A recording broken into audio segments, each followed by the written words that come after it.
It's your post-match to Everton's trip down south to play Crystal Palace down in London. Crystal Palace 0, Everton 0. I've got Les Roberts and Pete McFarlane with me to go through what was a point. I'm not too sure it was gains and 3 points lost that we desperately needed. Maybe it was when you look at the Premier League division once again. We're back down into the bottom three.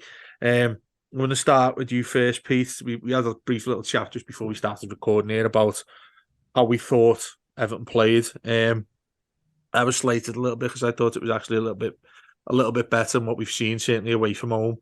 And it felt like a sense of inevitability that when Iwobi misses that really good shot he has from about 25 yards out where he pings it, keeper makes a great save, and I think it just goes out for a corner. That felt like our best efforts all the way through the game. He also had another really, I wouldn't say a good chance, but he spins in the second half, like does like a 90-degree spin on their centre back and has a left-footed shot that just slips wide. But other than that, Pete, I'm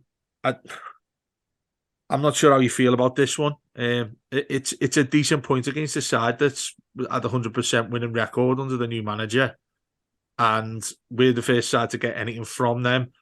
But a draw away back into the bottom three is the ultimate statement, I think, from this one. What did you think? Well, I think first of all, it was important that we didn't lose today more than anything. Certainly, we, having lost the last two games, I think today it was massively important we didn't lose again. Like you say, Crystal Palace have been on top form. Elise, Eze, two fantastic players. Ayu's got a new spring in his step since Roy Hodgson's come back. Obviously, they're still missing Zaha, but we know that they've got a lot of quality, certainly in wide areas. And I thought that I thought that we did okay in spells. I thought we started off very slowly. Palace looked like they were really up for the fight, and we seemed to sort of be slow out the blocks. But then towards the end of the first half, we kind of got into the game a bit more. Dwight McNeil did well towards the end of the first half. A little bit anonymous in the second half, I'd say, but yeah, he did well. Like you say, Iwobi has that fantastic effort on the volley, which brings out a great save from Sam Johnson. Another player, by the way, who I rate really highly, Sam Johnson. I think he's a fantastic goalkeeper. I think he's a very underrated goalkeeper, and he's been pulling off all kinds of saves for them in the last few weeks. So yeah, I'd like to say I'm happy with the point because given the circumstances with going down to 10 men as well, I think it was great to see Calvert-Lewin get over 80 minutes. It was about 85, wasn't it, by the time Morpay came on? But it was great to see Calvert-Lewin getting some minutes under his belt, which will be massive in this running that we've got now, the last 6 games. It was Calvert-Lewin who actually had that really good effort in the second half where he sort of spun the centre half and lashed it with his left foot. I thought he did really well there, and he looked reasonably lively. But again, I look at him and think, well, you can see the difference in our play. You can see that it's great to have a focal point, someone who's going to keep defenders, keep the centre halves busy. It'll bring other players into the game. I certainly saw some improvement. I'm not going to be too disheartened. I know we've dropped back into the bottom three, but a point at this stage of the season for us could end up being massive, and we know it's still kind of even though we've dropped into the bottom three, it still is kind of in our own hands because we know that the teams around us will drop points. We know they will, because of the standard of the teams around us. We just need to. We need to now go and beat Newcastle. There's no two ways about it. We desperately need to beat Newcastle. And we need to go to Leicester away and beat them as well. I think today obviously wasn't helped with Mason Holgate with that second yellow card. I think everyone who saw him get booked in the first half when Ayew had him on toast. Get him take him off at half time. It was so obvious. We've seen it happen before with Mason Holgate where he does kind of lose his head a little bit, and whenever he's on a booking, I mean, I've got like loads of group chats, and everyone in the group chat was putting, as soon as you saw him on the starting 11, everyone was throwing money on him at 4-1 to get booked, and everyone obviously won it. At least everyone can go down there and have a decent Saturday night, mate. That's what we can say most of, isn't it? I mean, to be fair, Pete, you've surprised me, but I'm more angry about that. I'm being focused on that a lot more than what you said about the actual game there. In the context of what it was like, there were definitely signs of improvements in areas where we could get up further up the field, because we had a centre forward on the pitch who could simply stick the ball and have people getting in and around him. And that, I just, Les, I just can't help but get this horrible feeling. And we'll have a little bit of a discussion aside from the game itself on what the chairman, the fellow who calls himself the chairman, released yesterday. And there's always some sort of story that goes around all of this narrative, isn't there? What Pete says there, it feels to me too little, too late. I mean, he's like he says there, you got Newcastle to come on Thursday. You've got the other games coming up. We've got to go to Leicester, who picked up a big 3 points for themselves today. Leeds play Leicester on Tuesday. The drama's constantly there on the impact of having Calvert-Lewin back, and he looked a lot fitter than I expected to him, by the way, and he got longer than I expected him to. Does this feel a little bit too late for you, or do you think do you see him coming on and think, do you know what, there's life in this side being able to survive here? Yeah, it's still not too late because we're not mathematically relegated. But you'll be saying that to the last day of the season, Liz. Oh God, yeah, when we need 6-0 win it against Bournemouth. Yeah, it's an odd one, isn't it? I think I said this on one of the other shows. I can fully understand where the club and how the club have handled this, in the fact that we want him fully fit before he gets on that pitch, because if he's 70% fit, there's a huge chance he could get another little injury, keeps him up for 3 weeks, then the season's done, whatever. As Pete said, it did show the difference today, having a functional striker who can hold the ball up and do some decent forward play. It was a good outlet, and it made a massive difference. I just think too, the difference Ollie Watkins coming back into form and getting back in the Villa team has made to their season, because he's another striker. He wasn't playing because Gerrard didn't like him, so he was out. Emery's come in.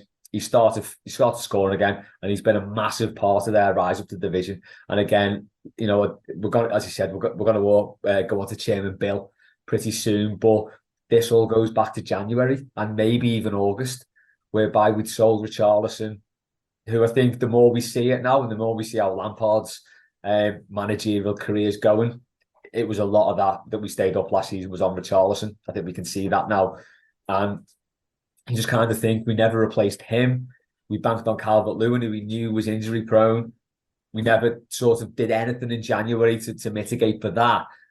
And I think you can see from today that's really what's doing us in, because he came in, he's not up to 100% match fitness.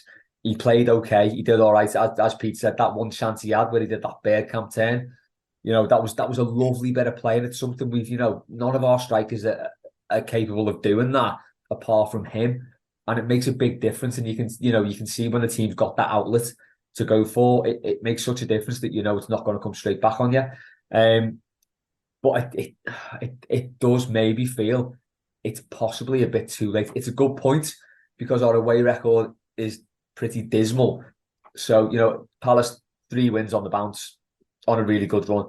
The only thing I thought about going into the game today was Palace can't win 4 games on the bounce. They just can't. They've done 3. They ain't going to win 4. And they're safe as well. So, obviously not mathematically, as you mentioned, but they are safe. I honestly think if they'd have had a more attack-minded manager who could have gone for us there, we may well have lost that game. I reckon they were happy with the point all along there, because they didn't do that much to try and win the game. When you think they've won the last 3, stuck 5 past Leeds, who I know is shite, but so are we, and they stuck 5 past them away from home. And you just kind of think he probably sat back a bit and thought today, we'll just get the point, which might do us a massive favour in the end, but it's a bit of an indictment on us that we can't go there and really do anything. Because aside from that Calvert-Lewin chance, we'd never, and the Iwobi shot as well, we didn't really look like doing much. And it's sort of, I don't know, if we do stay up this season, it's going to need a massive overhaul in the summer. Have we got the capability to do that in the summer? I don't know. Obviously, I want to stay up this season, but I'm really struggling to come to terms with whether that was a good result or not today. Obviously, we needed 3. We got 1, which is sound, but I don't know. It's hard not to be disillusioned with this whole team, because there's just nothing there. There's nothing there to score. I don't know. But no, that's the anger and frustration. I think you're absolutely right there. I think 99% of Blues will be feeling that when you look back on this game. Again, sounding far more emotional than you two lads in terms of that. Having Mason Holgate on the pitch is like, it still got me throwing my head on the wall. But in terms of the results around us, obviously seem a lot more important than us getting a point away at Crystal Palace. And like you guys have said, there's where I do disagree. Where you've both said, and it's absolutely true. And you're right when you're talking about that could be the point that saves us in the end. We're able to say that over a lot of games that we've got to finish. Oh, us getting a last minute equaliser could be the one that keeps us up. That could be the one that was sat here talking at the end of May when we're all, off to get our heads checked and all that, that we've supported this football club all season long, that we're able to say, do you know what? It was that point.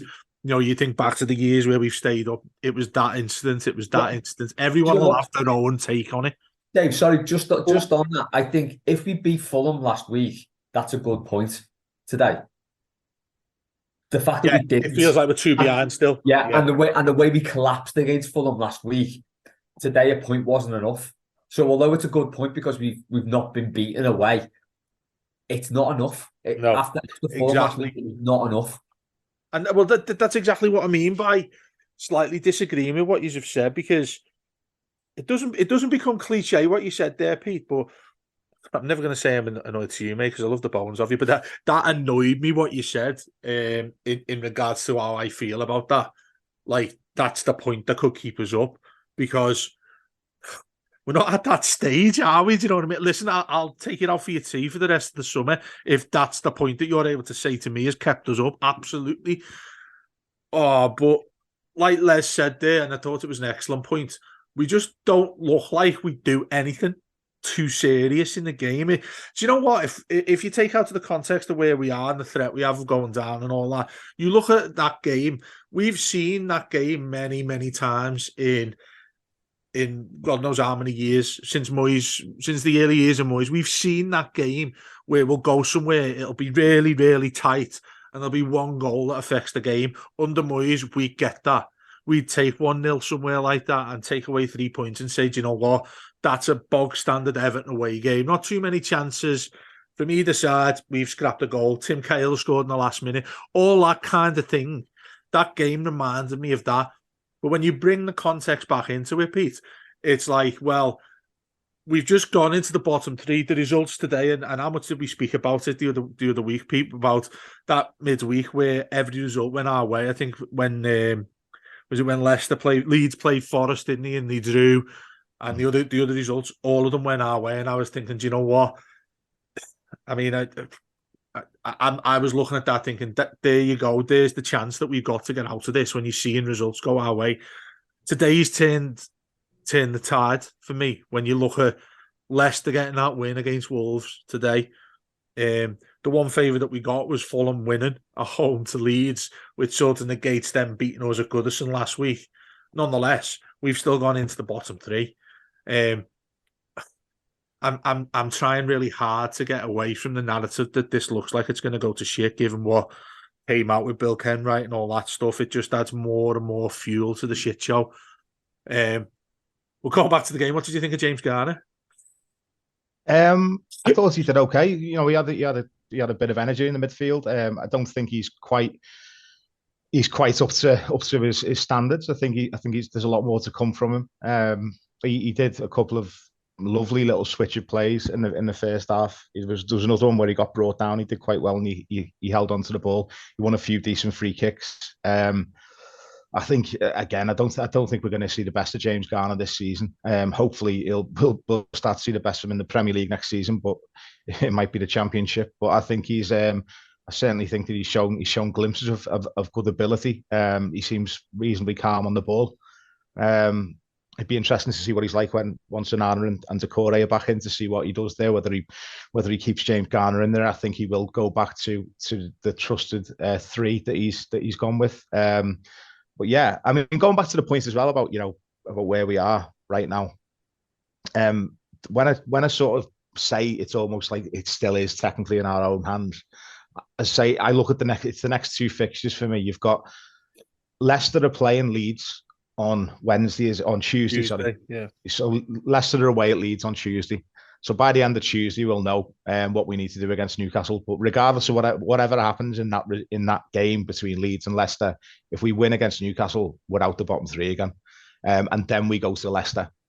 So that's what I mean when I'm talking about like that every sort of point matters. It does, but then you've got to follow that up with good performances, and it's the next two games for me. And as I say, because Leeds and Leicester are the two teams directly above us, if we beat Newcastle, we go above at least one of those teams. If they draw, we go above both of them. So it's kind of it's such a crazy. It's like, I'll be honest, I was watching the game, and I couldn't concentrate just on ours. I'm looking at fixtures. I'm looking at the the latest scores. I'm looking at everything. I'm looking at the upcoming fixtures for like 6 different teams. I watched the early game, the Fulham game earlier on against who were they playing? Fulham. Who did he play? Leeds. Leeds. Leeds. See, my head's all over the place here.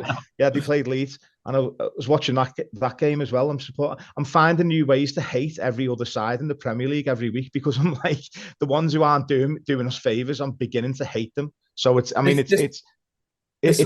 tiring enough just supporting Everton. Never mind having to support like 5 teams at once. Do you know what? This is what it must be like to be a cop-out, whereby they have a new rival every season. It's like this is what it must be like. It's exhausting. Do you know what? Just to go on like you said about the Newcastle game, Pete, the thing that worries me is the fact that was such a huge game for us and a midweek game last season, and we're probably going to go there with the expectation that we can repeat that. Now, unless Lewis McKechnie does his thing again, and Newcastle are a different proposition this season. We're a different proposition this season. You know what I mean? We're not going to replicate that game. No, and there's a big chance that game could properly go sideways for us quite quickly, and that's what really worries me. It's properly a key game now for us, and we're all going to have that expectation of, well, Newcastle last season, the atmosphere was great. We beat them. It kind of tipped our season. It turned Alex Iwobi's Everton career, which he reverted back to the previous Everton career, I think, today a bit. But I just worry that because the Fulham game, we got beat. That was like the last game we looked at where we thought, okay, this is a very winnable game. To be fair, I thought Fulham wouldn't win another game after after the Everton game, because I thought that would be typical Everton. That's the last game they win. But fair play, they went and beat Leeds today. But yeah, I just think after the amount of sort of expectation put on that game, to put it on Newcastle game, who, no matter what you think of them, they are in the top 4. Now, I think they're quite fortunate to be there, because I don't think they're that good a side. I don't think Eddie Howe's that good a manager. But they're there, and they're there for a reason, because you don't get third in the league, fourth in the league, if you've not been consistently good all season. So that's a really tough game, and it's a tougher game than it was this time last year. Our team is worse this year than it was last year, and I really worry that we're going to put the expectation on this game that we can replicate that, and I don't think the fans or the team can replicate what happened last season, because that whole game was quite extraordinary, and that's what really worries me, because, as you said, Dave, it's kind of shit or bust on Thursday now. Because you look at those other games. Sorry, let's go. Is it City at home after that? No, it's Newcastle home. It's Newcastle. No, this is what gets me about it. It's Newcastle home, Leicester away, Brighton away, City at home.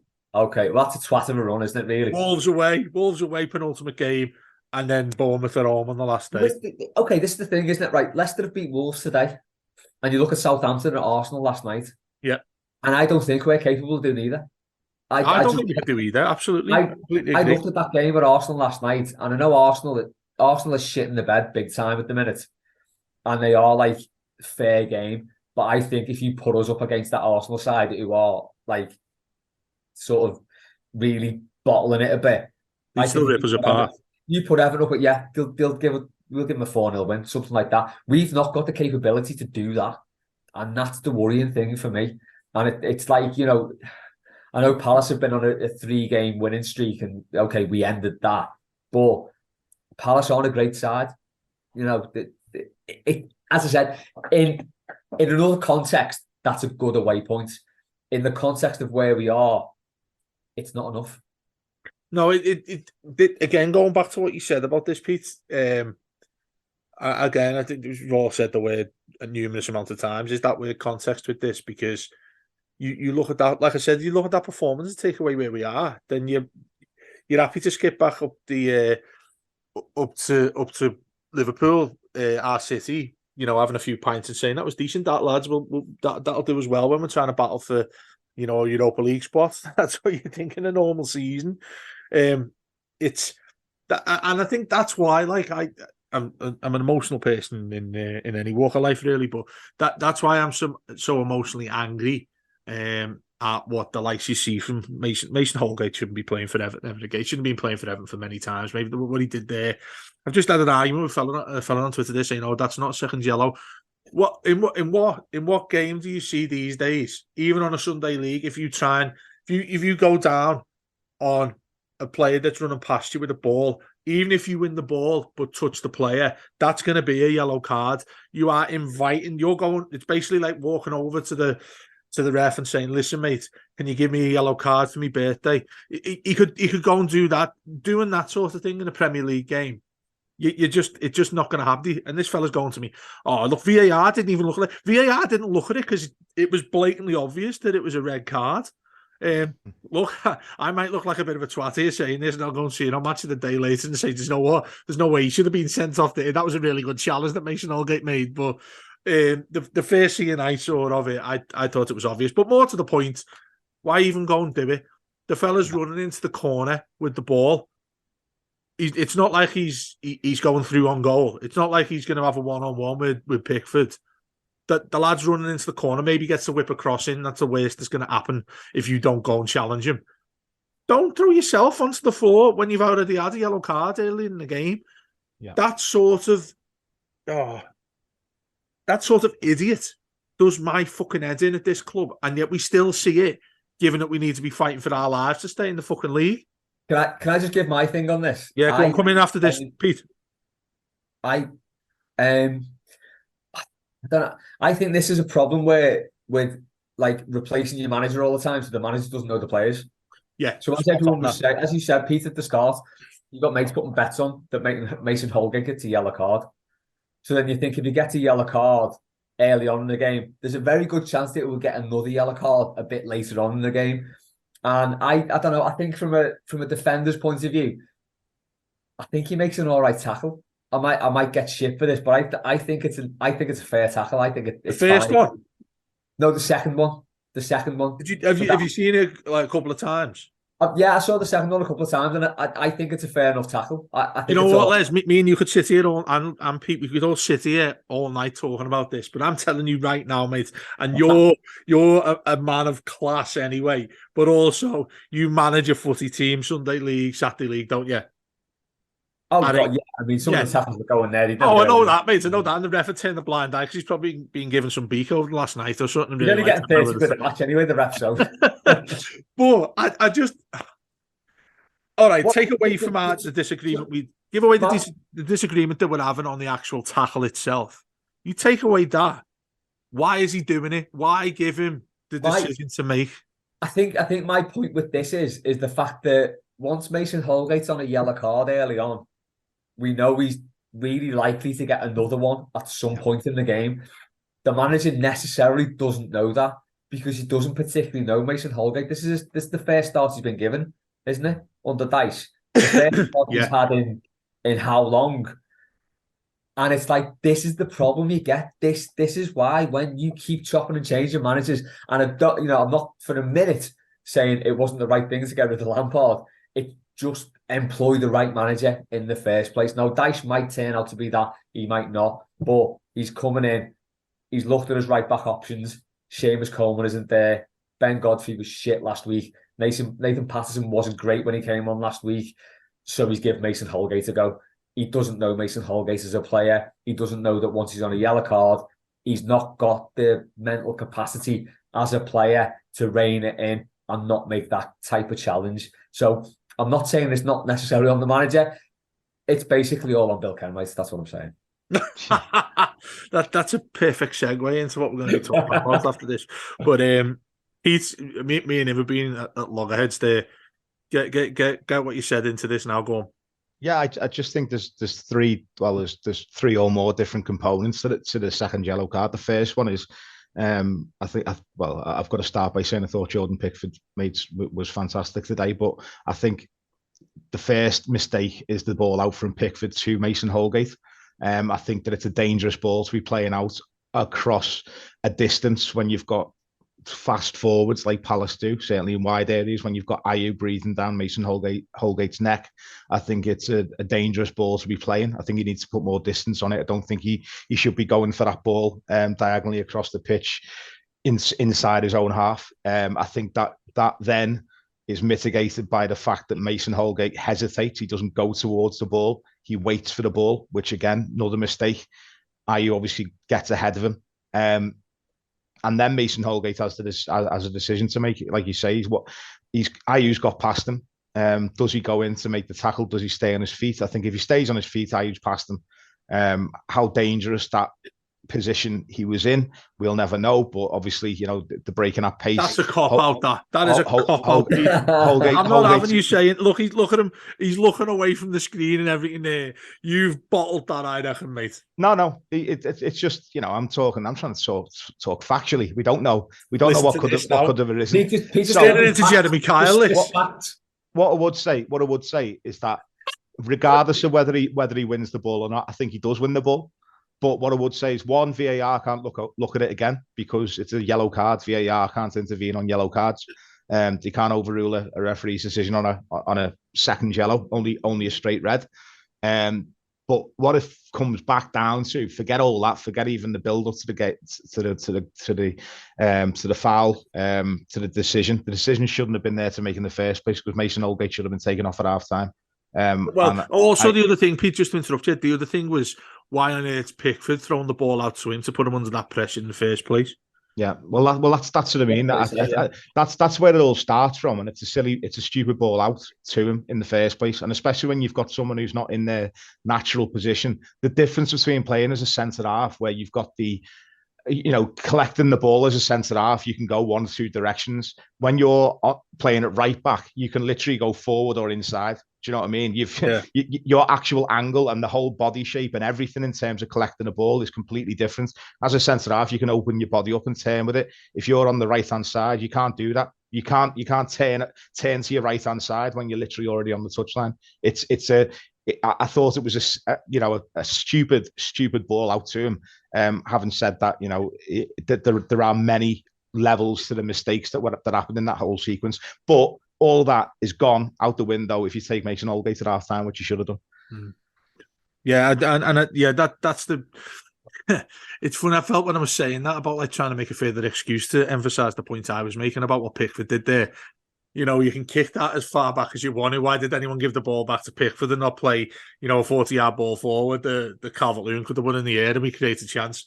And I know that's like, you're just going down the rabbit hole there, aren't you? But I think all three of us agree emphatically that he shouldn't have been, firstly, started, and secondly, on the pitch at all at that stage of the game when he goes and gets the red card. But regardless, it sort of... I suppose it does get to the point where you start to say, well, that is a decent point to get then. When he gets sent off on 70-odd, for us to not concede, that's probably the most you're going to take from a game like that, because you're not going to create another chance when they've got 70-80% possession after that, and they're going to do what they like in terms of whipping the ball into the box. Just before we get this over, Les, you look like you're bursting to make a decision there, mate, and make your point. I'm just wondering when to go and get another beer from the fridge. It's as you said, it's just a really tricky one today, because any other context, a point away at Palace is good for us. I think even the commentators on the telly today were saying, it's Everton's away record. They've not really got one. We're just basically rubbish away from home. So a point on the road. Right, take this out of the context of everything else. A point away at a team who's just won the last 3 games. That is a cracking... The Roy Hodgson as well. It's a cracking point. Take it in the context of where we are on the table, what Southampton did at Arsenal, what Leicester have done today against Wolves, what we did against Fulham. It's not enough, and I think that's going to be the sort of epitaph of this season, that it just was not enough from what the players did on the pitch, from what the board have done, with regard to getting signings over the line. It's just not been enough, and I think that is, to end this on a little bit of a pessimistic note, I think that's what's going to doom us, because it's quite easy to talk about it in the abstract at the minute, that, oh, fuck it, we're going to go down. It's going to happen. We're going to go down. When that reality actually hits, it is going to be devastating. It really is. And it's not going to be games like today that did it. It's going to be games like Southampton at home, Wolves at home when they were in the shit, the 2 games against Bournemouth. It's going to be the fact that we didn't sign a striker in January. We seemingly threw every egg in our basket on Danjuma, who fucked off to Spurs for no reason at all. It's going to come down to stuff like that. And I just think it's going to be a season of, we just didn't do enough. Yeah. And to be honest, if you look at today's performance, Fulham, like any performances apart from maybe the first couple on the dice, it's not been good enough. We're not good enough to stay in this division. We're not. Yeah, on that note, that's really fucking depressing. I'm sorry. Oh, but well, mate, it's no, but it's hard to avoid that if you're having a serious conversation, when we can sit here and talk about why fucking Mason Holgate stopped having chewing gum when he goes on the pitch, should make him better and all sorts of shit like that. That becomes a moot point, really, doesn't it? When the reality is that we are in that much of the shit that these discussions need to happen. But the point you did make there, to give it a bit of a second to what we're going to be talking in the sort of second part. I don't think we've ever done this before, the second part of post-match. Maybe it's a second podcast, I'll decide when we finish doing this. Sorry, just quickly, if you watch it on YouTube, you'll get an advert in a minute. Oh, there you go, mate. Yeah, and what did you not say it was about a dildo or something the other day? Dick pills, but anyway. Dick pills? I said it was all... it? Well, basically, whatever advert you get on YouTube, it kind of all to do with your search history. So if you did get an advert for Dick pills, that's not the fault of the Blue Room. It's yeah. So if obviously when you come on to listen to the second part of this or whatever we're going to call the next show, make sure you erase everything that you've searched for in the last. Go incognito. Yeah, exactly. That's it. Do something like that. Find a different bit of equipment to listen to it via anyway. But that's the post match. Let's say the post match number 1, whatever you want to call it. Between me, Pete, and Les, and make sure you listen to the second part, which will go into. But we will be going down a bit of a rabbit hole, won't we? Of what was said by the chairman, the illustrious chairman, this week, and what that's going to lead to from now on. So thanks for listening to the post match, and do stick with us for the second part, which is going to come soon.